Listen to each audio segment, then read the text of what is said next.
Hello बच्चों, कैसे हो आज सभी। स्वागत है आप सभी का मैथमेटिक्स के यूट्यूब चैनल पे। आज हम ऑर्गेनिक का जो टॉपिक है वो स्टार्ट कर रहे हैं, हेलो एल्केन और हेलो एरिन। ठीक है, तो इसमें फर्स्ट ऑफ ऑल हम बात करेंगे क्लासिफिकेशन ऑफ हेलो एल्केन और हेलो एरिन। ठीक है, तो जब देखो यहाँ पे हम क्लासिफिकेशन करेंगे किसका, हेलो एल्केन का या फिर एरिन का। तो सबसे पहले हम डिस्कस कर रहे हैं कि जो एल्केन, जो हेलो एरिन या फिर हेलो एल्केन जो हम बोल रहे हैं वो किस बेस पे बोल रहे हैं। ठीक है, एल्केन का मतलब कोई भी कार्बन चेन है, ठीक है, उससे सबसे क्या जुड़े हुए हैं, हाइड्रोजन जुड़े हुए हैं। उसमें से अगर हम एक हाइड्रोजन को हटा के क्या लगा देते हैं, हैलोजन ग्रुप लगा देते हैं, तो उसको हम क्या बोलते हैं, हेलो एल्केन बोला जाता है उसको। ठीक है, फॉर एग्जांपल यहाँ पे एक हाइड्रोजन को हटाया और हमने क्या लगा दिया, यहाँ पे हैलोजन ग्रुप जोड़ दिया, तो इसको हम क्या बोलेंगे, हेलो एल्केन बोलेंगे। ऐसे ही अगर कोई एरोमेटिक चेन से हम क्या लगा देते हैं, हाइड्रोजन को हटा के अगर हैलोजन ग्रुप लगा देते हैं, तो उसको हम क्या बोलते हैं, हेलो एरिन बोलते हैं। ठीक है, तो अब एक यहाँ पे होता है कि मोनो हेलो एल्केन, दूसरा होता है डाई हेलो एल्केन, तीसरा होता है try halo alkane. Mono means अगर वहाँ पे क्या लगा हुआ है, सिर्फ एक हेलोजन ग्रुप लगा हुआ है। एक्स क्या है यहाँ पे, फ्लोरीन, क्लोरीन, ब्रोमीन, आयोडीन। ठीक है, अगर यहाँ पे एक एक्स ग्रुप लगा हुआ है, एक हेलोजन ग्रुप लगा हुआ है, तो उसको हम क्या बोलेंगे, मोनो हेलो एल्केन बोलेंगे। अगर दो लगे हैं तो क्या बोलेंगे, डाई हेलो एल्केन बोलेंगे। अगर तीन ग्रुप लगे हुए हैं तो हम क्या बोलेंगे, इसको ट्राई हेलो एल्केन बोलेंगे। ठीक है, तो ये हम डिफाइन करते हैं किस पे, नंबर ऑफ हेलोजन पे, कि कितने नंबर ऑफ हेलोजन लगे हुए हैं। अगर एरोमेटिक रिंग से लगा हुआ है तो अगर एक हेलोजन ग्रुप लगा हुआ है तो उसको हम क्या बोलेंगे, मोनो हेलो एरिन बोलेंगे। अगर दो लगे हैं तो क्या बोलेंगे, डाई हेलो एरिन बोलेंगे। तीन लगे हुए हैं तो क्या बोलेंगे, ट्राई हेलो एरिन बोलेंगे। ठीक है, ऐसे हम क्या करते हैं, क्लासिफाई करते हैं किसको, हेलो एल्केन को या फिर हेलो एरिन को। ठीक है, नेक्स्ट हम यहाँ पे बात करते हैं कि ऐसे कंपाउंड जो क्या कंटेन करते हैं, sp3 कार्बन, और sp3 कार्बन से क्या लगा हुआ है, हेलोजन ग्रुप लगा हुआ है, तो उसको क्या बोलते हैं हम, एल्काइल हैलाइड या फिर हेलो एल्केन बोलते हैं। तो sp3 कार्बन से डायरेक्ट अगर हेलोजन ग्रुप लगा हुआ है, अगर एक कार्बन है जिससे हेलोजन ग्रुप लगा हुआ है और वो जो कार्बन है वो नेक्स्ट एक ही एल्काइल ग्रुप से लगा हुआ है, तो उसको हम क्या बोलेंगे, प्राइमरी हेलो एल्केन। ठीक है, अगर दो कार्बन से लगा हुआ है तो क्या बोलेंगे, सेकेंडरी। अगर तीन कार्बन से लगा हुआ है तो क्या बोलेंगे, टर्सरी। ठीक है, तो प्राइमरी, सेकेंडरी और टर्सरी पे हम यहाँ पे हेलोजन को डिफाइन करते हैं। नेक्स्ट है एलाइलिक हैलाइड। एलाइलिक हैलाइड किसको बोलेंगे, अगर यहाँ पे कार्बन डबल बॉन्ड कार्बन से नेक्स्ट कार्बन है जिसका हाइब्रिडाइजेशन क्या है, sp3, अगर उससे कोई हेलोजन ग्रुप लगा हुआ है तो उसको हम क्या बोलेंगे, एलाइलिक।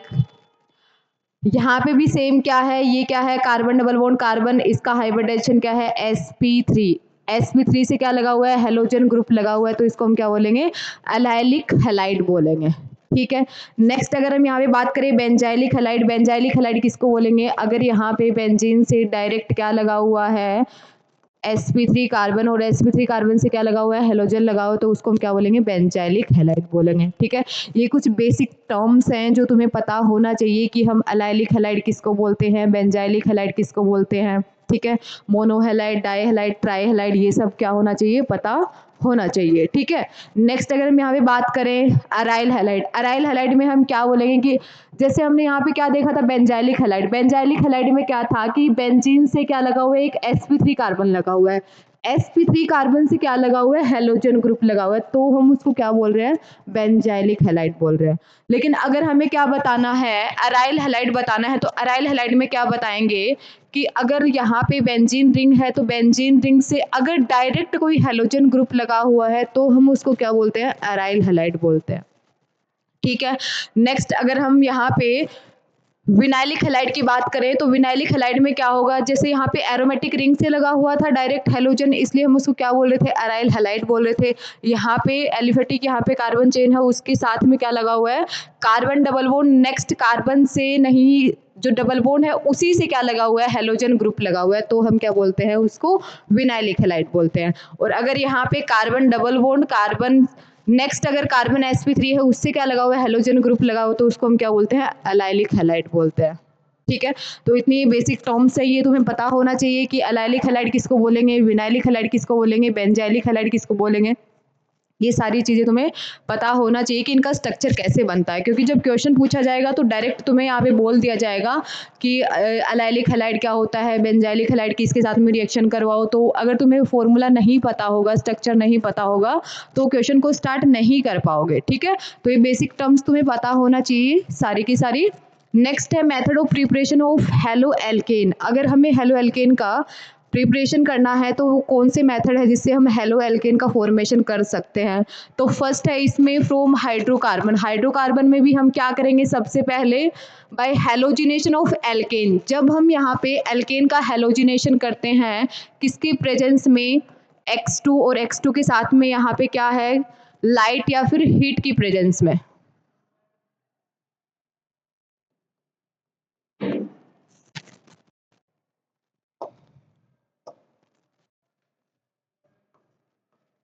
लाइट या फिर हम क्या ले रहे हैं, हीट, या फिर क्या ले रहे हैं, यूवी लाइट। ठीक है, तो यहाँ पे क्या होगा अपने पास, क्या होगा, CH3, CH यहाँ से क्या जुड़ जाएगा, हेलोजन CH3 प्लस में HX। तो किसका फॉर्मेशन हो गया, ये हेलो एल्केन का फॉर्मेशन हो गया। यहाँ पे कौन सा ग्रुप जुड़ गया है, X ग्रुप जुड़ गया है। ठीक है, नेक्स्ट हम अगर बात करें किससे, बाय हेलोजिनेशन ऑफ एल्कीन। अगर हम एल्कीन की रिएक्शन करवाते हैं किसके साथ में, हेलोजन के साथ में, और यहाँ पे जो सोलवेंट हम यूज कर रहे हैं वो क्या है, अपना नॉन पोलर सोलवेंट है, CH डबल बॉन्ड CH2। इसकी हम रिएक्शन करवा रहे हैं किसके साथ में, X2 के साथ में। सोलवेंट क्या लिया है, CCl4, जो क्या है, नॉन पोलर सोलवेंट है। तो नॉन पोलर सोलवेंट की प्रेजेंस में यहाँ पे क्या होगा, CH3 कार्बन, यहाँ से भी क्या जुड़ेगा, हेलोजन ग्रुप, यहाँ से भी क्या जुड़ेगा, हेलोजन ग्रुप। ठीक है, तो किसका फॉर्मेशन हो जाएगा, यहाँ पे हेलो एल्केन का फॉर्मेशन हो जाएगा। ठीक है, तो एक अगर हम यहाँ पे एल्केन की रिएक्शन करवाएंगे X2 के साथ में किसकी प्रेजेंस में, हीट लाइट या फिर यूवी रेज की प्रेजेंस में, तो किसका फॉर्मेशन होता है, एल्काइल हैलाइड का फॉर्मेशन होता है। ठीक है, नेक्स्ट क्या है, अगर हम यहाँ पे एल्केन की रिएक्शन करवा रहे हैं किसके साथ में, X2 के साथ में कौन सा हमने सोलवेंट लिया है, CCl4। तो दोनों कार्बन पे क्या जुड़ेगा, यहाँ पे हेलोजन जुड़ जाएगा। ठीक है, नेक्स्ट अगर अपना हम रिएक्शन करवाते हैं किसका, hydro halogenation of alkene. Alkene की हम रिएक्शन करवा रहे हैं किसके साथ में, HX के साथ में, CH3 CH double bond CH2, इसकी हम रिएक्शन करवा रहे हैं HX के साथ में। तो यहाँ पे क्या बनेगा, एक ये पॉजिटिव, ये क्या है, नेगेटिव। अब पॉजिटिव वाले के पास क्या जाएगा, negative X minus H plus. तो क्या बनेगा यहाँ से, CH3 CH, यहाँ पे क्या लगेगा, हेलोजन ग्रुप और CH3। तो यहाँ पे भी क्या जुड़ा है, X ग्रुप जुड़ा है। तो इसको हम क्या बोलेंगे, किसका मेथड है ये, प्रिपरेशन ऑफ हेलो एल्केन। ठीक है, तो यहाँ तक समझ में आ गया। नेक्स्ट अगर हम बात करें मेथड ऑफ प्रिपरेशन में, तो नेक्स्ट है अपना फ्रॉम एल्कोहल। एल्कोहल से भी हम क्या कर सकते हैं, हेलो एल्केन का फॉर्मेशन कर सकते हैं, जो कि बेस्ट मेथड है एल्कोहल से। कौन सा, जब हम एल्कोहल की रिएक्शन करवाते हैं किसके साथ में, SOCl2 के साथ में। तो यहाँ पे क्या बनेगा, RCl, साथ में SO2 गैस रिलीज हो जाती है और साथ में HCl। ठीक है, तो यहाँ से हम क्या बना सकते हैं, हेलो एल्केन का फॉर्मेशन कर सकते हैं। नेक्स्ट अगर हम यहाँ पे एल्कोहल की रिएक्शन करवाएंगे किसके साथ में, PCl3 के साथ में, तो भी हमें यहाँ से क्या मिलता है, एल्काइल हैलाइड का फॉर्मेशन मिलता है। साथ में अगर हम यहाँ पे PCl5 के साथ में करवाएंगे तो भी क्या मिलेगा, एल्काइल हैलाइड मिलेगा। ठीक है, तो अगर तुम यहाँ पे रिएक्शन करवा रहे हो किसकी, एल्कोहल की, PCl5 की प्रेजेंस में, PX3 की प्रेजेंस में, SOCl2 की प्रेजेंस में और HX के प्रेजेंस में, तो किसका फॉर्मेशन होगा, डायरेक्टली तुम्हें एल्काइल हैलाइड का फॉर्मेशन मिलता है। ठीक है, तो ये सारे मेथड हैं जिससे हम क्या कर सकते हैं, एल्काइल हैलाइड का फॉर्मेशन कर सकते हैं। नेक्स्ट है हेलोजन एक्सचेंज रिएक्शन, जिसमें फर्स्ट है फिंकलस्टीन रिएक्शन। ये काफी इंपॉर्टेंट रिएक्शन है नेम रिएक्शन में, तो ये तुम्हें ध्यान में रखनी है। फिंकलस्टीन रिएक्शन में क्या होता है, हम एल्काइल हैलाइड की रिएक्शन करवाते हैं किसके साथ में, सोडियम आयोडाइड की प्रेजेंस में। ठीक है, एल्काइल हैलाइड मतलब RCl की मैं रिएक्शन करवा रही हूँ किसके साथ में, NaI के साथ में। इसको हम क्या बोलते हैं, इंटर हेलोजन एक्सचेंज रिएक्शन भी बोलते हैं, या फिर हेलोजन एक्सचेंज रिएक्शन भी इसको बोला जाता है, क्योंकि यहाँ पे भी क्या है, हेलोजन है, यहाँ पे भी क्या है, हेलोजन है। जब हम इसकी रिएक्शन करवाते हैं किसकी प्रेजेंस में, ड्राई ईथर की प्रेजेंस में, तो यहाँ पे क्या मिलता है हमें, RI प्लस में NaCl। अब देखो पहले भी यहाँ पे क्या था, एल्काइल हैलाइड था, बाद में भी क्या बना, यहाँ पे एल्काइल हैलाइड ही बना है। मतलब यहाँ पे क्या हुआ है, हैलोजन का एक्सचेंज हुआ है। ठीक है, तो हम क्या बना रहे हैं यहाँ पे, एल्काइल हैलाइड से हम क्या बना रहे हैं, एल्काइल हैलाइड ही बना रहे हैं। लेकिन हैलोजन, अगर यहाँ पे हम क्लोरीन या फिर ब्रोमीन लेंगे और साथ में NaI ले रहे हैं तो यहाँ पे एल्काइल आयोडाइड का फॉर्मेशन हो जाता है। ठीक है, तो इसको हम क्या बोलेंगे, हैलोजन एक्सचेंज रिएक्शन। नेक्स्ट है स्वार्ट्ज रिएक्शन। स्वार्ट्ज रिएक्शन में भी हम क्या करते हैं, प्रिपरेशन करते हैं किसका, एल्काइल फ्लोराइड का। तो इसमें हम रिएक्शन करवाते हैं किसकी, एल्काइल हैलाइड की, किसके साथ में, AgF के साथ में।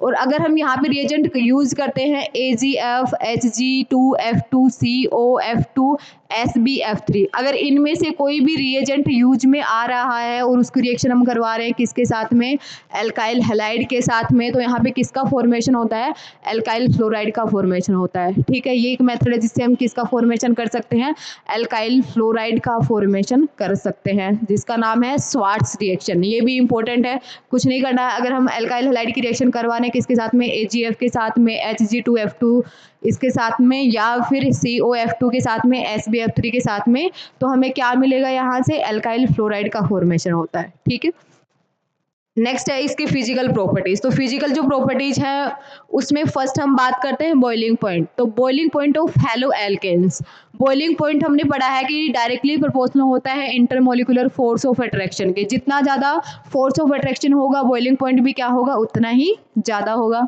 नेक्स्ट, मोलिकुलर वेट के, अगर मोलिकुलर वेट बढ़ रहा है तो बॉइलिंग पॉइंट क्या होगा, इंक्रीज होगा। अगर ब्रांचिंग बढ़ रहा है तो बॉइलिंग पॉइंट क्या हो जाता है, डिक्रीज हो जाता है, क्योंकि वहाँ पे सरफेस एरिया क्या हो जाता है, कम हो जाता है। तो जो बॉइलिंग पॉइंट है वो डायरेक्टली प्रोपोर्शनल होता है इंटरमोलिकुलर फोर्स ऑफ अट्रैक्शन के, डायरेक्टली प्रोपोर्शनल होता है मोलिकुलर वेट के, इनवर्स होता है ब्रांचिंग के। ठीक है, अब देखो जब हम यहाँ पे एल्काइल हैलाइड की बात करें तो due to strong intermolecular force of attraction boiling point of halogen derivative is more compare to its parent hydrocarbon. मतलब अगर हम हाइड्रोकार्बन की या फिर हेलो एल्केन की बात करें तो हेलो एल्केन का जो बॉइलिंग पॉइंट होता है वो क्या होता है, ज़्यादा होता है एज कम्पेयर टू एल्केन। ठीक है, इतनी बातें क्लियर हैं। नेक्स्ट हम बात करते हैं लिविंग ग्रुप की।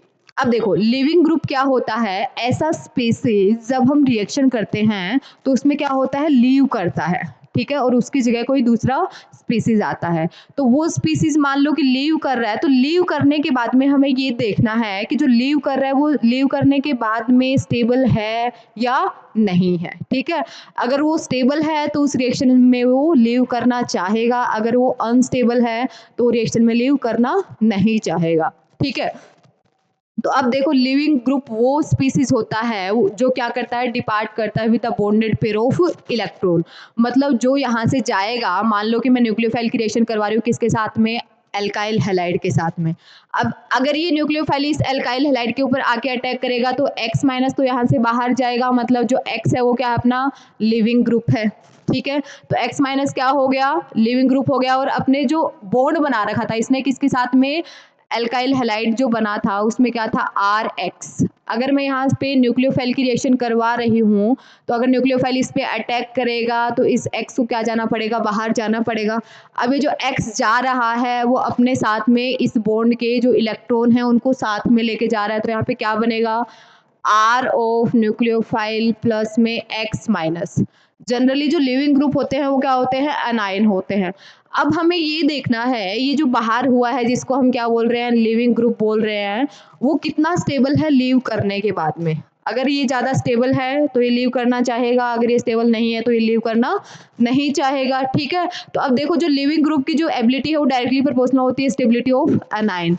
अब ये जो अनाइन बना है इसके साथ अगर हमने क्या लगा दिए हैं, इलेक्ट्रॉन विड्रॉइंग ग्रुप लगा दिए हैं, तो इलेक्ट्रॉन विड्रॉइंग ग्रुप क्या करेंगे, इस माइनस को क्या करेंगे, अपनी तरफ खींचेंगे, जिसकी वजह से ये जो नेगेटिव चार्ज आया हुआ है उसकी स्टेबिलिटी क्या हो जाएगी, बढ़ जाएगी। अगर ये स्टेबल हो रहा है निकलने के बाद में तो ये क्या है, एक अच्छा लिविंग ग्रुप है। ठीक है, या फिर यहाँ पे जो वीक जो बेस होते हैं वो क्या होते हैं, अच्छे लिविंग ग्रुप होते हैं। फॉर एग्जाम्पल मान लो कि यहाँ पे एक ऐसा स्पीसीज आ रहा है जिसपे नेगेटिव चार्ज क्या है, बहुत ज़्यादा है। नेगेटिव चार्ज क्या है, बहुत ज़्यादा है। अब नेगेटिव चार्ज बहुत ज़्यादा है तो वो क्यों निकलना चाहेगा, वो निकलना नहीं चाहेगा, वो फिर से क्या कर लेगा, आर के साथ में रिएक्शन कर लेगा, तो किस फॉर्म में आ जाएगा, आर एक्स के फॉर्म में आ जाएगा। अगर इस पे नेगेटिव चार्ज कम है तो क्या है, ये एक अच्छा बेस है। अगर इस पे नेगेटिव चार्ज बहुत ज़्यादा है तो ये एक अच्छा बेस नहीं है, या फिर हम ऐसे बोल सकते हैं ये क्या है, एक वीक न्यूक्लियोफाइल, ये लिविंग ग्रुप है। ठीक है, अच्छा लिविंग ग्रुप नहीं है। अगर इसमें चार्ज कम होगा तब ये एक अच्छा लिविंग ग्रुप होगा, ताकि ये यहाँ पे स्टेबल हो सके। अगर बहुत ज़्यादा इसमें चार्ज होगा तो फिर से ये क्या बना लेगा, एल्काइल हैलाइड का फॉर्मेशन कर लेगा। इसलिए अगर कोई वीक बेस है तो वो क्या है, एक अच्छा लिविंग ग्रुप है। ठीक है,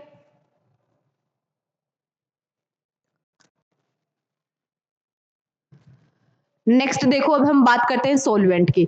अब जो सोलवेंट होता है वो दो टाइप का होता है, एक होता है पोलर सोलवेंट और दूसरा होता है नॉन पोलर सोलवेंट। ठीक है, पोलर सोलवेंट मतलब जहां पे dipole moment not equals to zero, जहां पे डाइपोल मोमेंट जीरो के बराबर नहीं होता है। नॉन पोलर सोलवेंट वो सोलवेंट जहां पे डाइपोल मोमेंट क्या होता है, जीरो होता है। ठीक है, अब पोलर सोलवेंट की हम बात करेंगे यहाँ पे, तो पोलर सोलवेंट में भी फर्दर दो टाइप होते हैं, एक होता है पोलर प्रोटिक सोलवेंट, दूसरा होता है पोलर एप्रोटिक सोलवेंट। ठीक है, तो देखो, पोलर प्रोटिक सॉल्वेंट और polar aprotic solvent. Polar protic solvent कौन से होते हैं, वो सॉल्वेंट जो क्या रखते हैं, हाइड्रोजन बॉन्ड रखते हैं, और वो क्या कर सकते हैं, हाइड्रोजन बॉन्डिंग कर सकते हैं। नॉन एप्रोटिक सॉल्वेंट वो होते हैं जो हाइड्रोजन बॉन्डिंग नहीं करते हैं। ठीक है, तो पोलर प्रोटिक सॉल्वेंट की अगर हम बात करें तो कौन से हो जाएंगे, H2O, अल्कोहल, एसिड, अमोनिया, और भी जिसके पास क्या होता है, हाइड्रोजन बॉन्ड होता है। ठीक है, ये सब क्या है, पोलर प्रोटिक सॉल्वेंट है। एप्रोटिक में कौन से आ जाएंगे तुम्हारे, DMA डाई मिथाइल एसिटामाइड आ गया, DMF आ गया, DMSO आ गया, एसीटोन, ये सब क्या है, पोलर एप्रोटिक सॉल्वेंट है। ठीक है, हम सॉल्वेंट की बात इसलिए कर रहे हैं क्योंकि अभी हम रिएक्शन स्टार्ट करेंगे जिसको हमें डिफ्रेंशिएट करना होगा, पोलर प्रोटिक सॉल्वेंट यूज कर रहे हैं या फिर एप्रोटिक सॉल्वेंट यूज कर रहे हैं, उस बेस पे हमें इसको डिफाइन करना होगा। ठीक है, तो इतना समझ में आ गया। जो पोलर सोलवेंट है हम यहाँ पे उसी की बात करेंगे, नॉन पोलर सोलवेंट की बात नहीं करेंगे। पोलर भी कितना होता है, दो टाइप से होता है, एक होता है पोलर प्रोटिक, दूसरा होता है पोलर एप्रोटिक सोलवेंट। ठीक है, प्रोटिक वो जिसमें क्या होते हैं, हाइड्रोजन बॉन्डिंग होते हैं, for example H2O, alcohol, acid, ammonia. Aprotic वो जिसमें हाइड्रोजन बॉन्डिंग नहीं होता है, जैसे कि DMSO हो गया, DMA हो गया, DMF हो गया, ठीक है, एसीटोन हो गया, ईथर हो गया, ये सब क्या है, पोलर एप्रोटिक सॉल्वेंट है। ठीक है, तो थोड़ा तुम्हें ये पता होना चाहिए कि कौन सा पोलर प्रोटिक सॉल्वेंट है, कौन सा पोलर एप्रोटिक सॉल्वेंट है। ठीक है, तो अब जब हम यहाँ पे बात कर रहे हैं किसकी, पोलर प्रोटिक सॉल्वेंट की, तो पोलर प्रोटिक सॉल्वेंट में क्या होता है कि जब भी हम पोलर प्रोटिक सॉल्वेंट में किसी आयनिक स्पीसीज को ऐड करेंगे तो जो आयनिक स्पीसीज है वो किस में ब्रेक हो जाएगा, आयंस में टूट जाएगा। फॉर एग्जाम्पल यहाँ पे क्या है, NaCl है, NaCl को मैं किस में ऐड कर रही हूँ, वाटर में ऐड कर रही हूँ। ठीक है, तो NaCl किस में ब्रेक होगा, Na प्लस और Cl माइनस में। ठीक है, दो आयंस में ब्रेक हो गया। अब यहाँ पे क्या होता है, Na प्लस स्टेबलाइज होता है किससे, पानी से।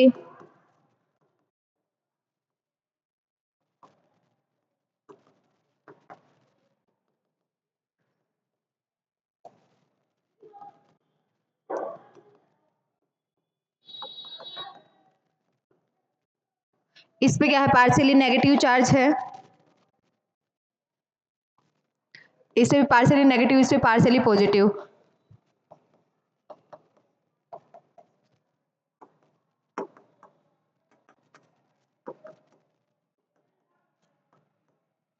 ठीक है, ये है क्या, Na प्लस। अगर हम यहाँ पे बात करें Cl माइनस की, तो Cl माइनस किससे स्टेबलाइज होगा,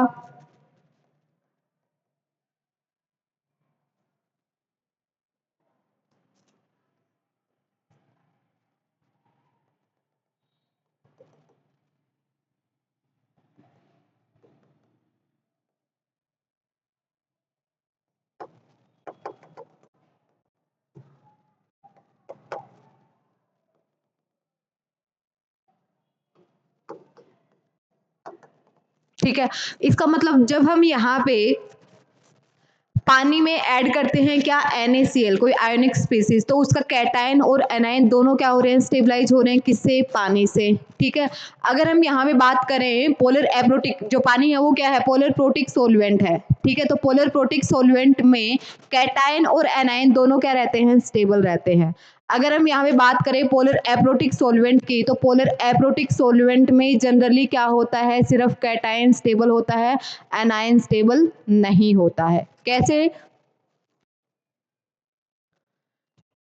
देखो यहाँ पे अगर हम बात करें Na+ को हमने किस में ऐड किया है, यहाँ पे पानी में, तो पानी में ऐड किया तो Na+ से क्या जुड़ेगा, पानी के मॉलिक्यूल्स चारों तरफ इसको स्टेबलाइज करेंगे। ऐसे ही Cl- बनाया, Cl- को भी क्या करेंगे, पानी के जो मॉलिक्यूल्स है वो क्या करेंगे, स्टेबलाइज करेंगे। ठीक है, लेकिन अगर हम यहाँ पे पोलर एप्रोटिक सोलवेंट की बात करें, तो पोलर एप्रोटिक सोलवेंट में क्या होता है, सिर्फ क्या होता है, कैटायन स्टेबल होता है, किससे, सोलवेंट से। ठीक है, मैंने यहाँ पे क्या यूज किया है, एसीटोन। एसीटोन क्या है, पोलर एप्रोटिक सोलवेंट है। तो पोलर एप्रोटिक सोलवेंट Na+Cl- जो आयनिक हमने स्पीसीज लिया है वो Na+Cl- में टूटा है। ठीक है, तो Na+ को कौन स्टेबलाइज करेगा, ये ऑक्सीजन माइनस, यहाँ से भी कौन स्टेबलाइज करेगा, ये O-, यहाँ से भी O- और यहाँ से भी O-। ठीक है, लेकिन जो Cl- जो बना है वो स्टेबल नहीं रहता है। क्यों नहीं रहता है, क्योंकि यहाँ पे जो पॉजिटिव चार्ज बना है, यहाँ पे क्या होता है, हिंड्रेंस ज़्यादा होता है, जिसकी वजह से ये किसके साथ में बॉन्डिंग नहीं बना पाता है, Cl- जो भी आयनिक स्पीसीज बना है उससे। ठीक है, इसलिए ये स्टेबल नहीं हो पाता है due to steric hindrance in polar aprotic solvent. ठीक है, इसलिए जनरली क्या होता है, जो पोलर एप्रोटिक सोलवेंट हम यूज करते हैं उसमें सिर्फ और सिर्फ क्या होता है, कैटायन ही स्टेबल हो पाता है, एनायन को स्टेबिलिटी नहीं मिलती है।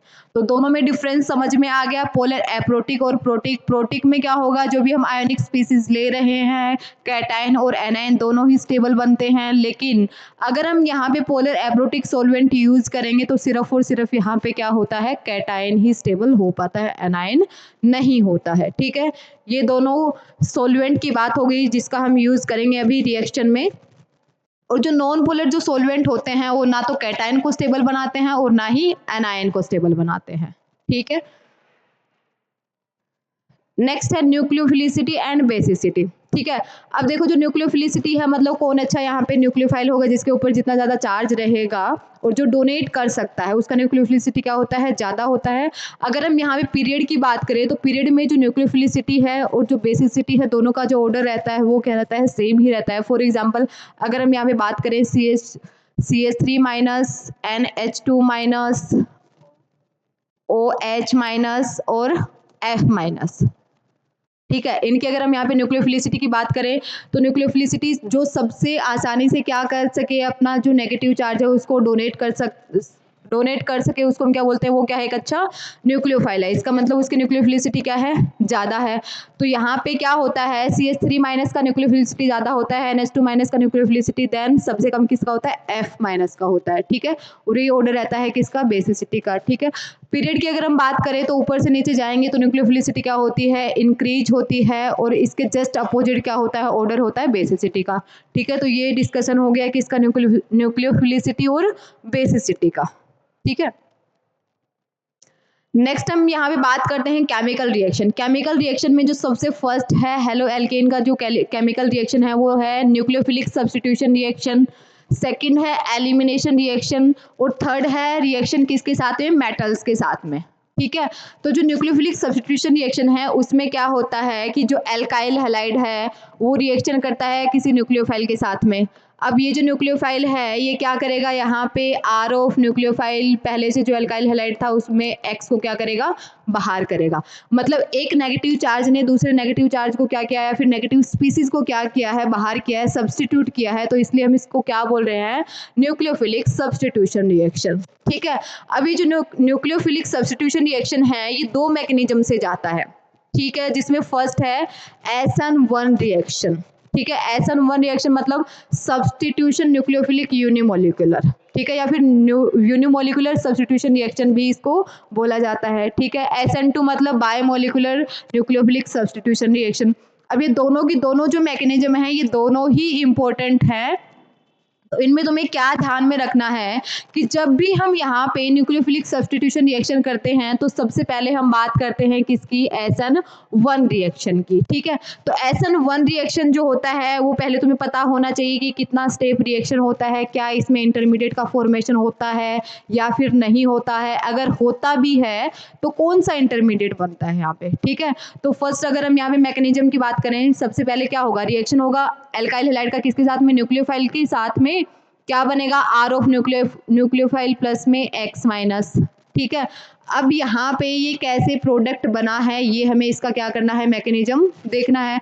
तो मैकेनिज्म की अगर हम यहाँ पे बात करें तो जो एल्काइल हैलाइड है आर एक्स वो किस में टूटेगा, R plus plus X minus. ठीक है, ये जो यहाँ पे स्टेप होती है ये क्या होती है, RDS स्टेप होती है, क्योंकि यहाँ पे क्या होता है, कार्बोकेटाइन का फॉर्मेशन हो रहा है। ठीक है, नेक्स्ट यहाँ पे जो कार्बोकेटाइन बना है इसके साथ में कौन रिएक्शन करेगा, न्यूक्लियोफाइल रिएक्शन करेगा, और ये जो स्टेप होगी ये क्या होगी, फास्ट स्टेप होगी। ठीक है, और क्या बनेगा, आर ऑफ न्यूक्लियोफाइल। ठीक है, अब ये क्या अपना फर्स्ट स्टेप है, दूसरा क्या है, ये जिसमें न्यूक्लियोफाइल क्या कर रहा है, अटैक कर रहा है। तो अब देखो यहाँ पे फर्स्ट स्टेप में एक इंटरमीडिएट बन रहा है, जिस इंटरमीडिएट का नाम क्या है, कार्बोकेटाइन। ठीक है, और ये जो रिएक्शन होती है क्या होती है, स्लो रिएक्शन होती है, और इससे हम क्या बताते हैं, रेट डिफाइन करते हैं। तो SN1 रिएक्शन होती है वो कितने स्टेप रिएक्शन होती है, 2 स्टेप रिएक्शन होती है, जिसमें क्या होता है, कार्बोकेटाइन इंटरमीडिएट का फॉर्मेशन होता है। ठीक है, अब देखो जो नेक्स्ट स्टेप होती है उसमें कार्बोकेटाइन क्या करता है, न्यूक्लियोफाइल पे अटैक करता है, और न्यूक्लियोफाइल के साथ में रिएक्शन करके क्या बनाता है, आर ऑफ न्यूक्लियोफाइल, और ये जो रिएक्शन होती है ये क्या होती है, फास्ट होती है। ठीक है, तो हमें क्या बताना है यहाँ पे, SN1 रिएक्शन 2 स्टेप मैकेनिज्म है, ये जो रिएक्शन है ये 2 स्टेप से जाती है। ठीक है, जो इंटरमीडिएट बनता है वो क्या बनता है, कार्बोकेटाइन इंटरमीडिएट बनता है।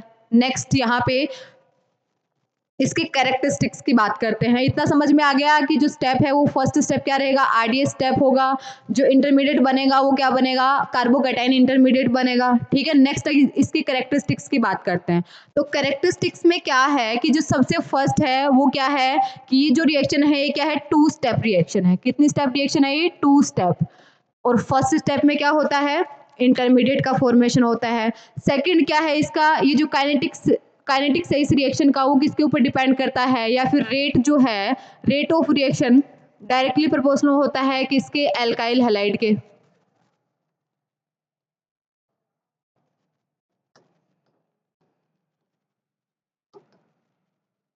ठीक है, रेट ऑफ रिएक्शन डिपेंड करता है किस पे, एल्काइल हैलाइड के ऊपर डिपेंड करता है। नेक्स्ट क्या है, इसका जो ऑर्डर है वो क्या है, 1 है। अब देखो रेट ऑफ रिएक्शन किस पे डिपेंड कर रहा है, सिर्फ और सिर्फ एल्काइल हैलाइड पे, तो रेट इसका ऑर्डर जो हो जाएगा वो कितना हो जाएगा, 1 हो जाएगा। ठीक है, इसलिए इसको क्या बोला जाता है, SN1 रिएक्शन, क्योंकि इसका रेट किसके ऊपर डिपेंड करता है, सिर्फ और सिर्फ एल्काइल हैलाइड के ऊपर डिपेंड करता है, न्यूक्लियोफाइल के ऊपर डिपेंड नहीं करता है। नेक्स्ट अगर हम यहाँ पे बात करें मोलिकुलरिटी, मतलब कितने नंबर ऑफ मोलिक्यूल्स यहाँ पे रिएक्शन में पार्टिसिपेट कर रहे हैं, तो 1। ठीक है, इसकी मोलिकुलरिटी कितनी हो जाएगी, 1। नेक्स्ट रेट जो है वो क्या होता है, इंडिपेंडेंट होता है कंसंट्रेशन ऑफ न्यूक्लियोफाइल। अभी मैंने तुम लोगों को एक्सप्लेन किया है कि न्यूक्लियोफाइल की कंसंट्रेशन को भी डिपेंड नहीं करता है रेट, क्योंकि यहाँ पे किसका फॉर्मेशन होता है, कार्बोकेटाइन का फॉर्मेशन होता है, इसलिए न्यूक्लियोफाइल की कंसंट्रेशन पे डिपेंड नहीं करता है, एल्काइल हैलाइड की कंसंट्रेशन के ऊपर डिपेंड करता है। ठीक है, नेक्स्ट यहाँ पे कार्बोकेटाइन क्या बनता है, इंटरमीडिएट बनता है। अगर यहाँ पे कार्बोकेटाइन इंटरमीडिएट बन रहा है तो जहां भी कार्बोकेटाइन इंटरमीडिएट बनता है वहां पे क्या होता है, रीअरेंजमेंट पॉसिबल होता है। रीअरेंजमेंट मतलब मान लो कि पहले से क्या बन रहा था, कार्बोकेटाइन बन रहा था जो क्या था, 2 डिग्री कार्बोकेटाइन था। अभी अगर इसकी पॉसिबिलिटी है इसको रीअरेंज करने के बाद में, अगर इस कार्बोकेटाइन को हम बना रहे हैं क्या, 3 डिग्री कार्बोकेटाइन, तो ये 2 डिग्री से किस में शिफ्ट होना चाहेगा, 3 डिग्री में शिफ्ट होना चाहेगा। तो इस प्रोसेस को हम क्या बोलते हैं, रीअरेंजमेंट बोलते हैं। ठीक है, तो अगर कहीं भी कार्बोकेटाइन बन रहा है तो ये पॉसिबिलिटी अगर हो रही है कि लेस स्टेबल से मोर स्टेबल कार्बोकेटाइन बन रहा है, तो हम पहले क्या करेंगे, लेस स्टेबल से मोर स्टेबल कार्बोकेटाइन बनाएंगे, उसके बाद में हम आगे फर्दर रिएक्शन करेंगे। ठीक है, नेक्स्ट, अगर हम यहाँ पे SN1 रिएक्शन की बात कर रहे हैं तो SN1 जो रिएक्शन होती है उसमें जो हम सॉल्वेंट यूज करते हैं तो कौन सा सॉल्वेंट यूज करते हैं? पोलर प्रोटिक सॉल्वेंट यूज करते हैं। कौन सा solvent? Polar protic solvent, like H2O, ROH, RCOOH, NH3, ये सब हम सॉल्वेंट क्या करते हैं? यूज करते हैं किसमें? SN1 रिएक्शन में। ठीक है, तो ये सारे जो पॉइंट्स हैं वो तुम्हें पता होना चाहिए कि जो कंसंट्रेशन है SN1 रिएक्शन का वो किसके ऊपर डिपेंड करता है, रेट हम कैसे बताते हैं, ठीक है, मॉलिक्यूलरिटी कितनी होती है उसकी, कौन सा हम सॉल्वेंट यूज करते हैं, ये काफ़ी इंपॉर्टेंट बातें हैं, एग्जाम में पूछी जा सकती हैं डायरेक्ट SN1 रिएक्शन और SN2 रिएक्शन के लिए। ठीक है, 2 स्टेप रिएक्शन होता है ये, इसमें जो इंटरमीडिएट बनता है वो क्या बनता है? कार्बोकेटाइन बनता है। अब देखो नेक्स्ट है स्टीरियोकेमिस्ट्री ऑफ SN1 रिएक्शन, ये भी इंपॉर्टेंट है। अगर हमें बताना है स्टीरियोकेमिस्ट्री ऑफ SN1 रिएक्शन, तो SN1 रिएक्शन में हमने क्या देखा? वहां पे क्या बनता है? कार्बोकेटाइन बनता है। अब अगर कहीं भी कार्बोकेटाइन बन रहा है तो जो कार्बोकेटाइन बनेगा वो क्या? एक प्लेनर स्पीसीज है। ठीक है, तो एक प्लेनर स्पीसीज है, तो अगर न्यूक्लियोफाइल इसके ऊपर अटैक करने आ रहा है तो न्यूक्लियोफाइल क्या कर सकता है? ऊपर से भी अटैक कर सकता है और न्यूक्लियोफाइल नीचे से भी अटैक कर सकता है, दोनों पॉसिबिलिटी हैं इसके पास में। ठीक है, अगर मान लो न्यूक्लियोफाइल ने क्या किया है? ऊपर से अटैक किया है तो प्रोडक्ट क्या बनेगा? ये बनेगा। अगर न्यूक्लियोफाइल ने क्या किया है? नीचे से अटैक किया है तो प्रोडक्ट क्या बनेगा? ये बनेगा। ठीक है, इसका मतलब 2 प्रोडक्ट बनने की पॉसिबिलिटी है। मतलब ये जो लिविंग ग्रुप है जिसको हम क्या बोल रहे हैं? एक्स बोल रहे हैं, अगर न्यूक्लियोफाइल इसी की साइड से अटैक कर रहा है, ऊपर से क्या जा रहा है? लिविंग ग्रुप जा रहा है, ऊपर से क्या आ रहा है? न्यूक्लियोफाइल आ रहा है। या फिर क्या पॉसिबिलिटी है? ऊपर से लिविंग ग्रुप जा रहा है, नीचे से क्या कर रहा है? न्यूक्लियोफाइल अटैक कर रहा है। ठीक है, तो कितने प्रोडक्ट बनेंगे? 2 प्रोडक्ट बनेंगे। अब अगर न्यूक्लियोफाइल इसके अपोजिट साइड से अटैक करेगा तो इसको हम क्या बोलेंगे? इन्वर्जन प्रोडक्ट बन रहा है। ठीक है, अगर न्यूक्लियोफाइल सेम साइड से, जिस साइड से ये जो लिविंग ग्रुप है ये लीव कर रहा है, उसी साइड से अगर न्यूक्लियोफाइल अटैक करेगा तो इसको हम क्या बोलेंगे? ये क्या है? रिटेंशन। मतलब जिस साइड से लिविंग ग्रुप जा रहा है उसी साइड से क्या आ रहा है? न्यूक्लियोफाइल आ रहा है। मतलब स्टीरियो में कोई चेंज नहीं हुआ है, दोनों का जो साइड है वो क्या है? सेम ही है, तो रिटेंशन बोलेंगे। अगर यहाँ पे अपोजिट साइड से न्यूक्लियोफाइल अटैक करेगा तो इसको हम क्या बोलेंगे? इन्वर्जन प्रोडक्ट बोलेंगे। ठीक है, तो SN1 रिएक्शन में 2 प्रोडक्ट का फॉर्मेशन होता है, एक होता है रिटेंशन, दूसरा होता है इन्वर्जन। ठीक है, तो यहाँ पे देखो एक रिटेंशन प्रोडक्ट बनता है, दूसरा क्या बनता है? इन्वर्जन प्रोडक्ट बनता है। अगर न्यूक्लियोफाइल अपोजिट साइड से अटैक कर रहा है लिविंग ग्रुप के तो कौन सा प्रोडक्ट बनेगा? इन्वर्जन बनेगा। अगर न्यूक्लियोफाइल सेम साइड से अटैक कर रहा है लिविंग ग्रुप के तो क्या बनेगा? रिटेंशन प्रोडक्ट बनेगा। ठीक है, अब देखो यहाँ पे हम क्या बोलेंगे कि ये जो रिटेंशन और इन्वर्जन प्रोडक्ट बने हैं ये दोनों एक दूसरे के क्या है? इनएंस्योमर है। मतलब यहाँ पे जो प्रोडक्ट बनेगा वो क्या बनेगा? रेसिमिक मिक्सचर बनेगा। ठीक है, अब नेक्स्ट अगर यहाँ पे पूछा जाए कि रिटेंशन और इन्वर्जन बन रहा है, क्या 50-50% बनते हैं दोनों? तो ऐसा नहीं है, 50-50 नहीं होते हैं। थोड़ा सा इन्वर्जन वाला जो प्रोडक्ट है उसका क्या होता है? परसेंटेज ज़्यादा होता है, इसका क्या होता है? कम होता है। ठीक है, क्यों? क्योंकि जब यहाँ पे रिटेंशन प्रोडक्ट बन रहा है तो न्यूक्लियोफाइल क्या कर रहा है? जिस साइड से लिविंग ग्रुप लीव कर रहा है उसी साइड से अटैक कर रहा है, तो इन दोनों में कुछ ना कुछ तो रिपल्सन होगा क्योंकि सेम साइड है दोनों का, निकलने का और आने का भी, इसलिए इसका जो यील्ड है वो थोड़ा कम आता है किसके कंपेरिजन में? इन्वर्जन प्रोडक्ट के कंपेरिजन में।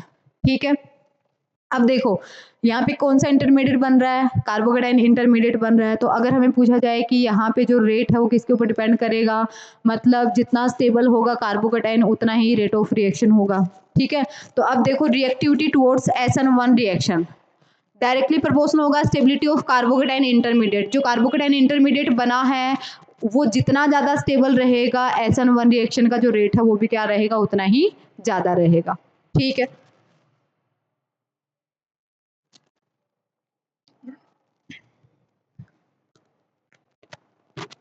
अब देखो ये तुम्हें ध्यान में रखना है कि अगर यहाँ पे विनाइल हैलाइड है या फिर अराइल हैलाइड है या फिर यहाँ पे ब्रिज हेड कोई कार्बन है, ठीक है, तो इनके ऊपर SN1 रिएक्शन नहीं होती है। क्यों नहीं होती है? जब ये लिविंग ग्रुप यहाँ से लीव करेगा तो कार्बोकेटाइन का फॉर्मेशन होगा। अब देखो sp2 कार्बन के ऊपर क्या बन रहा है? कार्बोकेटाइन बन रहा है, तो इसकी स्टेबिलिटी क्या रहती है? कम रहती है, स्टेबल नहीं होता है। यहाँ से भी अगर लिविंग ग्रुप लीव करेगा तो इस वाले कार्बन sp2 कार्बन के ऊपर क्या बनेगा?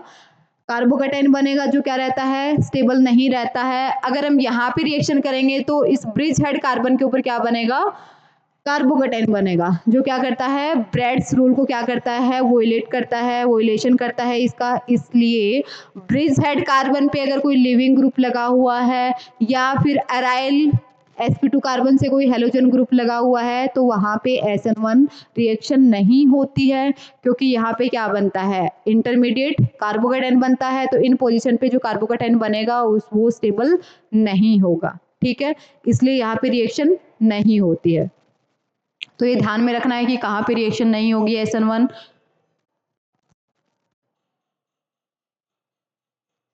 नेक्स्ट है SN2 रिएक्शन। तो SN2 रिएक्शन की अगर हम मैकेनिज्म की बात करें तो इसमें क्या होता है, जैसे न्यूक्लियोफाइल अटैक करने आ रहा है किससे, एल्काइल हैलाइड, ठीक है।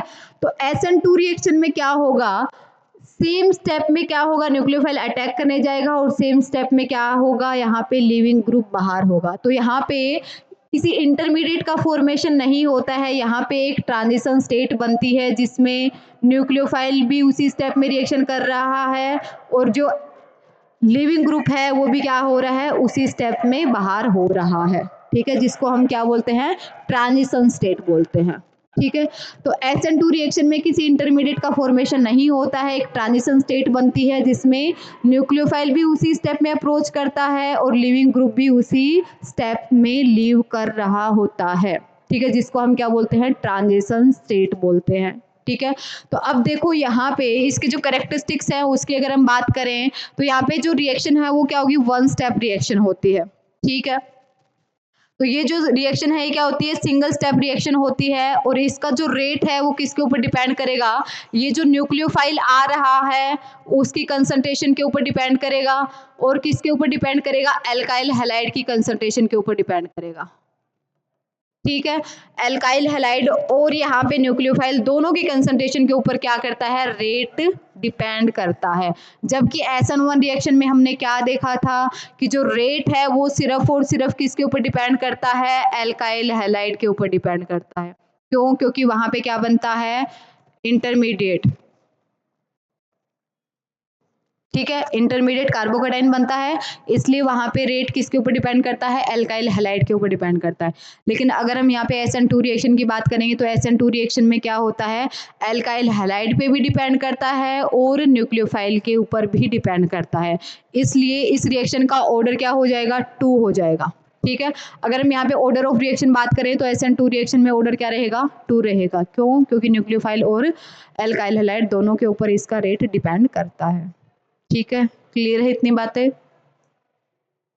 नेक्स्ट अगर हम यहाँ पे मॉलिक्यूलरिटी की बात करें तो मॉलिक्यूलरिटी कितना रहेगा, 2, क्योंकि यहाँ पे कितने मॉलिक्यूल यहाँ पे रिएक्शन में पार्टिसिपेट कर रहे हैं, 2, ठीक है।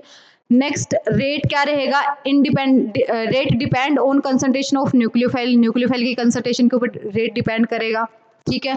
नेक्स्ट यहाँ पे किसी भी कार्बोकैटायन का फॉर्मेशन नहीं होता है, इंटरमीडिएट का फॉर्मेशन नहीं होता है किसमें, SN2 रिएक्शन में, ठीक है। SN1 रिएक्शन में कार्बोकैटायन का फॉर्मेशन होता है लेकिन SN2 रिएक्शन में कोई भी इंटरमीडिएट नहीं बनता है। और अगर हम सॉल्वेंट की बात करें तो SN2 रिएक्शन में पोलर एप्रोटिक सॉल्वेंट यूज में लिया जाता है, ठीक है। तो ये काफ़ी इंपॉर्टेंट बातें हैं SN1 और SN2 रिएक्शन की, एग्जाम में पूछा भी जाता है SN1 और SN2 रिएक्शन। एक तो ये कितने स्टेप में रिएक्शन होती हैं, इंटरमीडिएट बनता है या नहीं बनता है, और अगर इंटरमीडिएट बन रहा है तो रिटेंशन बनेगा, इन्वर्जन बनेगा SN1 रिएक्शन में, ठीक है। कौन सा इंटरमीडिएट बनता है, रेट किसके ऊपर डिपेंड करेगा, ऑर्डर ऑफ रिएक्शन कितना होगा, ठीक है। ये सारी बातें तुम्हें बतानी है अगर SN1 SN2 तुम्हारे एग्जाम में पूछा जाता है, और मोस्ट ऑफ ये क्वेश्चन आता ही आता है SN1 और SN2 के बारे में। और नेक्स्ट अगर हम यहाँ पे सॉल्वेंट की बात करें तो SN1 रिएक्शन में पोलर प्रोटिक सॉल्वेंट हम यूज करते हैं और इसमें SN2 रिएक्शन में हम पोलर एप्रोटिक सॉल्वेंट यूज करते हैं, ठीक है। अब यहाँ पे हम बात कर रहे हैं किसकी, स्टीरियोकेमिस्ट्री ऑफ SN2 रिएक्शन। तो SN2 रिएक्शन में मैंने अभी तुम्हें एक्सप्लेन किया है कि जब भी यहाँ पे रिएक्शन होती है तो ये क्या होती है, वन स्टेप रिएक्शन होती है, मतलब उसी स्टेप में न्यूक्लियोफाइल आएगा, उसी स्टेप में लिविंग ग्रुप जाएगा, ठीक है। दोनों काम एक साथ होंगे, जिसको हम क्या बोलते हैं, कंसर्टेड मैकेनिज्म भी बोलते हैं। तो यहाँ पे क्या होगा, ये क्या है अपना एल्काइल हैलाइड, एल्काइल हैलाइड है, ये क्या अपना न्यूक्लियोफाइल है। अब न्यूक्लियोफाइल क्या करेगा, अटैक करेगा किसके ऊपर, कार्बन के ऊपर, ठीक है। तो जैसे ही ये अटैक करेगा इस कार्बन के ऊपर, तो ये क्या होगा, बाहर होगा, ठीक है। तो यहाँ पे ये जो कार्बन है, इसमें एक साइड से क्या हो रहा है, न्यूक्लियोफाइल अप्रोच कर रहा है, दूसरी साइड से लिविंग ग्रुप जा रहा है, ठीक है। तो दोनों काम क्या हो रहे हैं, एक ही स्टेप में हो रहे हैं, जिसको हम क्या बोलते हैं, ट्रांजिशन स्टेट बोलते हैं, ठीक है। अब देखो इस कार्बन ने कितने बॉन्ड बना रखे हैं ट्रांजिशन स्टेट में, 1 2 3 4 और एक 5, ठीक है। ट्रांजिशन स्टेट जो बनती है SN2 रिएक्शन में, उसमें कार्बन ने कितने बॉन्ड बना रखे हैं, 5 बॉन्ड बना रखे हैं, ठीक है। इसलिए हम इसको क्या बोलते हैं, पेंटा कोऑर्डिनेटेड, 5 को बॉन्ड बना रखे हैं, इसलिए क्या बोलते हैं, पेंटा कोऑर्डिनेटेड, ठीक है। अब देखो यहाँ पे क्या होगा कि जिस साइड से लिविंग ग्रुप लीव कर रहा है, उसके अपोजिट साइड से क्या कर रहा है, न्यूक्लियोफाइल अप्रोच कर रहा है, ठीक है। तो अब SN2 रिएक्शन में कंप्लीटली कौन सा प्रोडक्ट मिलता है, हमें इन्वर्जन प्रोडक्ट मिलता है, क्योंकि यहाँ पे दोनों काम एक ही स्टेप में हो रहे हैं, तो सेम साइड से तो आएगा नहीं, कौन सी साइड से आएगा, इसके अपोजिट साइड से, किसके अपोजिट साइड से, लिविंग ग्रुप के अपोजिट साइड से। जिस साइड से लिविंग ग्रुप बाहर हो रहा है, उसकी अपोजिट साइड से क्या कर रहा है, न्यूक्लियोफाइल उसको अप्रोच कर रहा है, ठीक है, किसको, कार्बन को। तो यहाँ पे जो प्रोडक्ट बनेगा वो क्या बनेगा, अपोजिट साइड से क्या लगेगा, न्यूक्लियोफाइल लगेगा, ठीक है। तो अगर हम यहाँ पे प्रोडक्ट की बात करें, तो जो SN2 रिएक्शन है उसमें 100% क्या होता है, इन्वर्जन होता है। मतलब जब भी न्यूक्लियोफाइल आएगा तो हमेशा कौन सी साइड से आएगा, लिविंग ग्रुप के अपोजिट साइड से आएगा, ठीक है। तो कोई रिटेंशन का इसमें प्रोडक्ट का कोई रोल नहीं रहता है, सिर्फ और सिर्फ क्या बनता है, 100% इन्वर्जन का फॉर्मेशन होता है, ठीक है। अब यहाँ पे कोई भी इंटरमीडिएट नहीं बन रहा है, तो अगर हम रेट की बात करें, तो जितना कम हिंड्रेंस होगा, जितना जो कार्बन पे न्यूक्लियोफाइल अटैक कर रहा है वहाँ पे बहुत कम, मतलब छोटे छोटे ग्रुप लगे रहेंगे, भीड़ भाड़ वाला एरिया अगर कम रहेगा तो न्यूक्लियोफाइल को आसानी होगी कार्बन के ऊपर अटैक करने में। अगर बहुत ज़्यादा बड़े बड़े ग्रुप लगे हुए हैं तो जो न्यूक्लियोफाइल है उसको क्या होगा, हिंड्रेंस फील होगा, ठीक है। इसलिए वो आसानी से अटैक नहीं कर पाएगा, तो उसका रेट क्या हो जाएगा, कम हो जाएगा। इसलिए SN2 रिएक्शन कहाँ पे फास्ट होगा, जहाँ पे भीड़ भाड़ क्या होगी, कम होगी, मतलब बल्कि ग्रुप क्या होंगे, कम होंगे। तो अगर हम यहाँ पे एल्काइल हैलाइड की रेट की बात करें, तो SN1 की अगर हम बात करें, तो SN1 में क्या होता है, इंटरमीडिएट बनता है, तो जितना ज़्यादा स्टेबल इंटरमीडिएट बनेगा उतना ही उसका रेट होगा। तो एल्काइल हैलाइड अगर SN1 की बात करें, तो 3 डिग्री एल्काइल हैलाइड में SN1 रिएक्शन ज़्यादा होती है, उसके बाद 2 डिग्री और सबसे कम किस में होता है, 1 डिग्री में होता है। ये किसकी बात कर रहे हैं हम, SN1 रिएक्शन की, ठीक है। SN2 की अगर हम बात करें तो 1 डिग्री में ज़्यादा होता है, उसके बाद 2 डिग्री, उसके बाद 3 डिग्री में एल्काइल हैलाइड। ये ऑर्डर है SN1 और SN2 का एल्काइल हैलाइड के साथ में, ठीक है। हम सॉल्वेंट की भी बात करेंगे कि SN1 रिएक्शन में अगर हमें SN1 रिएक्शन देखना है तो सॉल्वेंट का क्या रोल होगा, SN2 देखना है तो भी सॉल्वेंट का क्या रोल होगा। वैसे हमने पढ़ लिया है कि पोलर प्रोटिक में SN1 होता है, पोलर एप्रोटिक में SN2 होता है, आगे भी हम इसके बारे में डिस्कशन करेंगे, ठीक है। तो इतना समझ में आ गया कि SN1 रिएक्शन होगा तो क्या बनेगा, इंटरमीडिएट बनेगा, SN2 रिएक्शन होगा तो इंटरमीडिएट नहीं बनेगा। उसको क्या चाहिए, भीड़ भाड़ वाला एरिया नहीं चाहिए, उसको चाहिए कि न्यूक्लियोफाइल आसानी से वहां पे जाके अटैक कर सके, ठीक है। तो ये बात होगी SN1 और SN2 रिएक्शन की। तो अब देखो रिएक्टिविटी की अगर हम बात करें SN2 की, तो वो इनवर्स होता है किसके, स्टेरिक हिंड्रेंस के। जितना ज्यादा वहां पे स्टेरिक हिंड्रेंस होगा उसका रेट क्या हो जाएगा, कम हो जाएगा, ठीक है। नेक्स्ट है allyl and benzyl halide shows SN2 reaction in good amount. अब देखो यहाँ पे अगर क्या लगा हुआ है, एलाइल हैलाइड है या फिर क्या है, बेंजाइल हैलाइड है, sp3 कार्बन से हेलोजन ग्रुप लगा हुआ है, यहाँ पे भी क्या है, sp3 कार्बन से हेलोजन ग्रुप लगा हुआ है, तो इसका रेट क्या हो जाता है, ज़्यादा हो जाता है। तो SN2 रिएक्शन कहाँ कहाँ नहीं होगी, इसके बारे में भी हम बात कर लेते हैं। तो SN2 कहाँ कहाँ पे नहीं होगी, अगर यहाँ पे विनाइल हैलाइड है या फिर अराइल हैलाइड है, 3 डिग्री अल्काइल हैलाइड है, उसमें भी नहीं होगा। क्यों नहीं होगा? क्योंकि वहाँ पे हिंड्रेंस क्या हो जाएगी, ज़्यादा हो जाएगी, इसलिए SN2 reaction 3 degree alkyl halide में नहीं होता है। नियोपेंटाइल हैलाइड है, वहाँ पे भी नहीं होगा। क्यों? क्योंकि हिंड्रेंस क्या हो जाएगी, ज़्यादा हो जाएगी। ब्रिज साइड कार्बन पे ना SN1 होता है ना ही SN2 होता है। विनाइल हैलाइड में SN1 SN2 दोनों ही नहीं होते हैं। अराइल हैलाइड में भी SN1 SN2 दोनों ही नहीं होते हैं। ठीक है, SN1 और SN2 reaction does not take place at sp2 hybrid carbon atom. अगर हाइब्रिडाइजेशन कार्बन का क्या है, sp2 है, तो वहां पे SN1 रिएक्शन भी नहीं होगी और SN2 रिएक्शन भी नहीं होगी। ठीक है, तो आज के इस वीडियो में हम यहीं तक करते हैं, मिलते हैं नेक्स्ट वीडियो में। Thank you so much.